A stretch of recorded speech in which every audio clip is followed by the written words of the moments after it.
Assalamu alaikum, my dear students. This is the second video of chapter second, Political Science Federalism. Today we are discussing what is federal system and what is unitary system. So federal system, it is also a type of government. Unitary system is also a type of government. Let's differentiate these two. What is federal system and what is unitary system. Here the power is divided between central authority and its various constituent units. हमने already discuss किया है federalism किसको कहते हैं. Federalism is simply the sharing of powers between center and its constituent units. Constituent unit is the states, state level और local level. So federal system में जो power है वो डिवाइड होता है, जो सेंट्रल अथॉरिटी है और इसके जो यूनिट्स होते हैं वेदर स्टेट है या लोकल लेवल पे, तो वहाँ पावर शेयर होते हैं centre, state and local level. जैसे कि इंडिया में है central government, state government and local government, या बेल्जियम में आपने देखा central, state and community government. इसी तरह से बाकी जो कंट्रीज़ में भी बहुत सारी कंट्रीज़ में फेडरल सिस्टम है, वहाँ 3 जगहों पे जो है या दो लेवल्स पे जो है पावर शेयर हुआ है. तो फेडरल सिस्टम का पहला फीचर यही है कि यहाँ पावर डिवाइड होता है बिटवीन सेंटर एंड स्टेट. अगर सेंट्रल सिस्टम की बात करेंगे, unitary system, here there is only a single government controlling all the power. यहाँ यूनिटरी का मतलब है वन, यानी कि यहाँ सिर्फ पावर जो है वो सेंटर के पास होते हैं, वो डिस्ट्रीब्यूट नहीं होते हैं, यानी all powers vest with the centre. और दूसरी बात, there is division of subjects. जो फेडरल गवर्नमेंट है या फेडरल सिस्टम है, इसमें डिवीजन ऑफ सब्जेक्ट्स होते हैं. जैसे कि अगर हम हिंदुस्तान की बात करेंगे, यहाँ 3 सब्जेक्ट्स हैं, सेंट्रल है, स्टेट सब्जेक्ट्स हैं, कनकरेंट सब्जेक्ट्स हैं. तो इसका मतलब फेडरल सिस्टम में डिवीजन ऑफ पावर्स है. लेकिन अगर यूनिटरी को हम देखेंगे, यहाँ कोई डिवीजन नहीं होता है, क्योंकि ऑलरेडी ये अपोजिट हैं फेडरल के. यहाँ पावर कंसंट्रेट होते हैं, तो इसका मतलब यहाँ डिवीजन ऑफ पावर्स का या डिवीजन ऑफ सब्जेक्ट्स का सवाल ही पैदा नहीं हो सकता. तो तीसरी difference, the central government can not order the state government to do something. तो फेडरलिज्म में क्या है, क्योंकि सेंट्रल, स्टेट गवर्नमेंट या लोकल गवर्नमेंट, जो सेंट्रल गवर्नमेंट है वो ऑर्डर नहीं कर सकता है स्टेट गवर्नमेंट को कि आप कुछ करो. क्योंकि आपको पता ही है कि जो फेडरलिज्म में जो स्टेट गवर्नमेंट होती है, that is not the subordinate to the central government, क्योंकि उसके पास अलग पावर्स होते हैं. तो इसका मतलब ये हुआ कि सेंट्रल गवर्नमेंट नहीं कर सकता है स्टेट गवर्नमेंट को मजबूर कि आप ये करो वो करो, क्योंकि अलग अलग पावर्स दोनों के हैं. कॉन्स्टिट्यूशन ने डिवाइड किए हैं, स्टेट गवर्नमेंट के पावर्स भी, सेंट्रल गवर्नमेंट. इसका मतलब फेडरलिज्म में या फेडरल सिस्टम में सेंट्रल गवर्नमेंट जो है ये स्टेट गवर्नमेंट को ऑर्डर नहीं कर सकते, because state government is not subordinate to central government.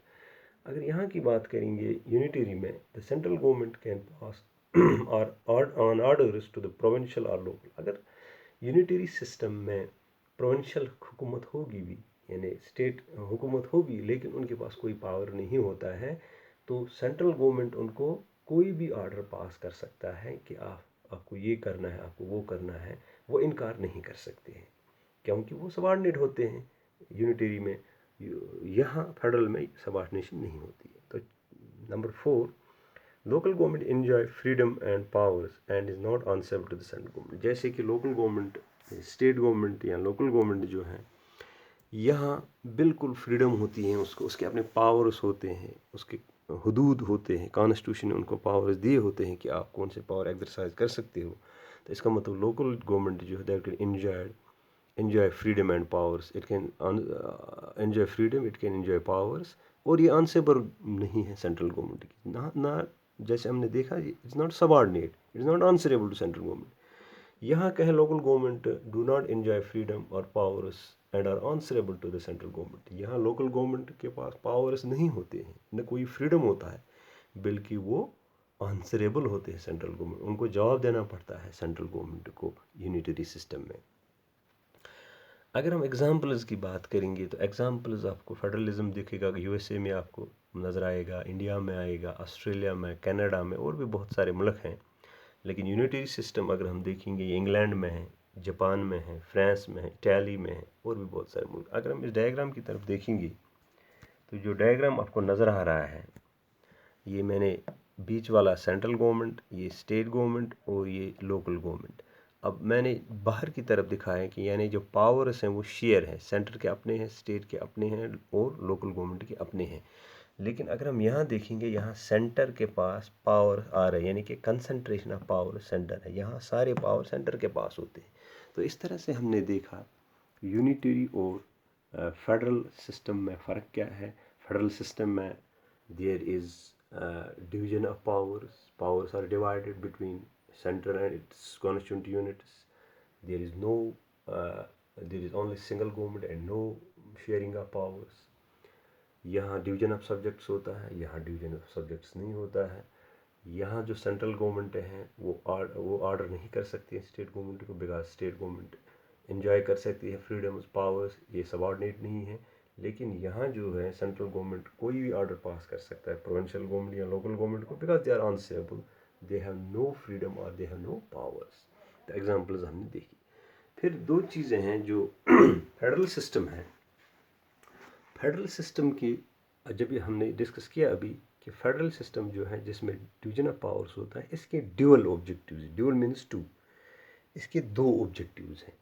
Number one objective क्या है इसका, to safeguard and promote the unity of country. क्योंकि अगर डिवीजन ऑफ पावर्स होता है उससे क्या होता है, उससे मुल्क में यकजाती आ जाती है, यूनिटी आ जाती है और उससे मुल्क आगे बढ़ता है। जैसे बेल्जियम ने हमने देखा, वहाँ शेयरिंग ऑफ पावर्स हुई, उससे कंट्री में अमन आया, चैन आया। लेकिन श्रीलंका में ऐसा नहीं हुआ, वहाँ नाइतफाकी है, वहाँ गड़बड़ है, वहाँ सिविल वार हुआ, तबाही हुई।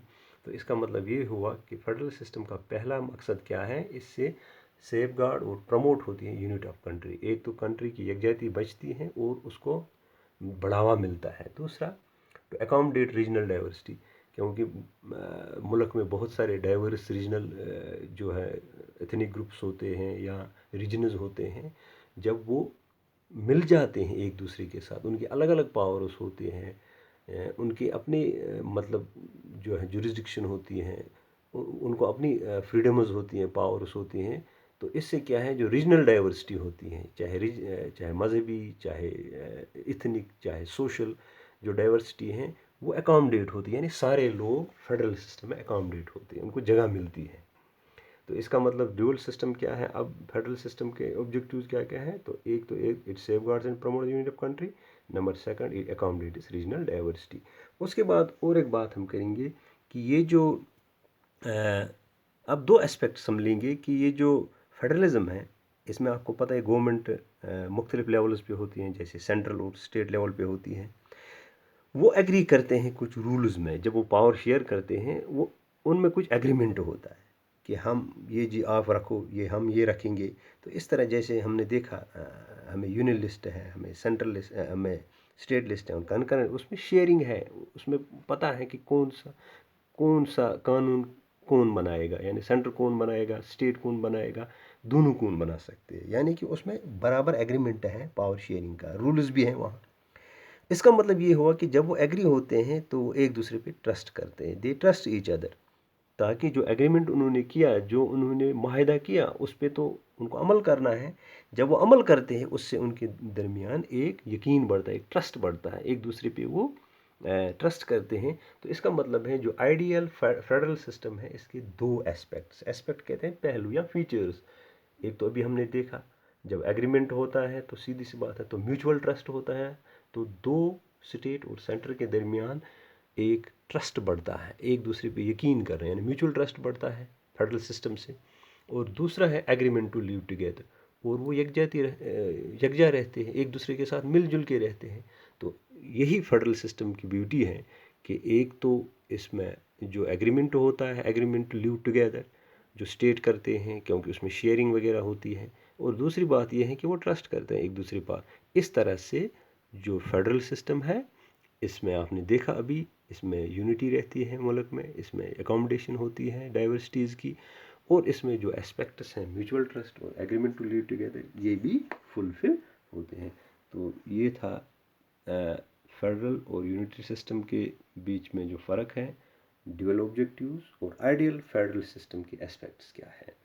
तो dear students, this was the second video of your federalism.